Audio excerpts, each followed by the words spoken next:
প্রত্যেক দিনের মতো আজকের দিনটাও আমার শুরু হলো বাবা লক্ষ্মী ভোলানাথের নাম নিয়ে। প্রত্যেক দিন এইভাবেই আমার দিন শুরু হয় বাবা ভোলানাথের নাম দিয়ে।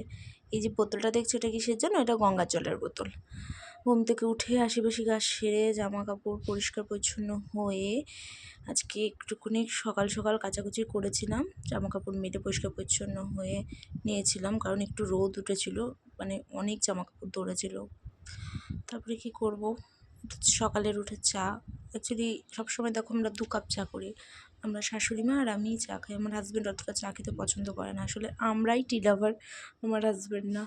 তারপরে আমরা দুজনার জন্য 2 কাপ চা, আমার শাশুড়ি মার আমার জন্য। মাকে তো দিয়ে দিয়েছিলাম। আর এই দেখো আমি একটু ওই যে পরিবেশ উপভোগ করি, চা খাওয়ার সময় আমি এদিক ওদিক ঘুরে চা খাই। একটা জিনিস দেখবে, এই দেখো মশা পড়ে গেছে, আমার চা খাওয়া দফারফা হয়ে গেছিলো। পরে অবশ্য খেয়েছিলাম, স্নান টান করে রান্না টান্না করে, আগে রান্না করেছি তারপর স্নান করেছি, দিয়ে আমাদের ঠাকুর মন্দির আছে, তারপর আমি ঘরের মধ্যে এই ঝুলনটা কিনে ঠাকুরটা রেখেছি। অ্যাকচুয়ালি এটা আমি জানো তো কিসে থেকে কিনেছি, কি সুন্দর না দেখতে, এটা আমি ফ্লিপকার্ট থেকে কিনেছি। তারপরে একটু চিল্লামিল্লি কী হয়েছে, কী ব্যাপার হয়েছে, এ দেখো লাঠি নিয়ে দাঁড়িয়েছে আমার হাজব্যান্ড। হয়েছে কি, ও আমার হাজব্যান্ডের পড়া স্টাডি রুমে গোসাপ ঢুকে গেছে।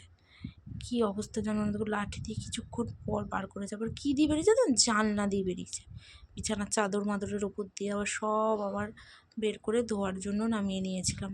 কি করব, ওই যে জানলাটা দেখবে, ওই জানলাটা দিয়ে, ওই দিকের যে জানলাটা দেখলে না, ওই জানলাটা দিয়ে বেরিয়েছে। তারপর বিকেলে আমি একটু গেছিলাম ল্যাবে, ওখান থেকে এসে একটা পিৎজা নিয়ে এসেছিলাম। আমার হাজব্যান্ড, সত্যি কথা বলতে আমার হাজব্যান্ড কখনো পিৎজা খায়নি, আমি খেয়েছি।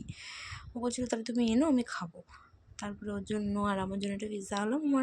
আমার শাশুড়ি মা চিকেন খায় না, তাই আমাদের দুজনের জন্যই আমরা এনেছিলাম। আমি এর আগে ফার্স্ট টাইম খেয়েছিলাম কলকাতাতে, এটা আমার সেকেন্ড টাইম হচ্ছে।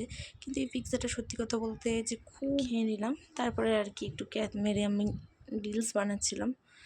রিলস টিল বানানো কমপ্লিট হয়ে যাওয়ার পর কাজ টাজ করে নিয়েছি। চলো আজকে এই পর্যন্তই, পরে আবার নেক্সট একটা কোনো ব্লগে তোমাদের সাথে দেখা হবে। বাই।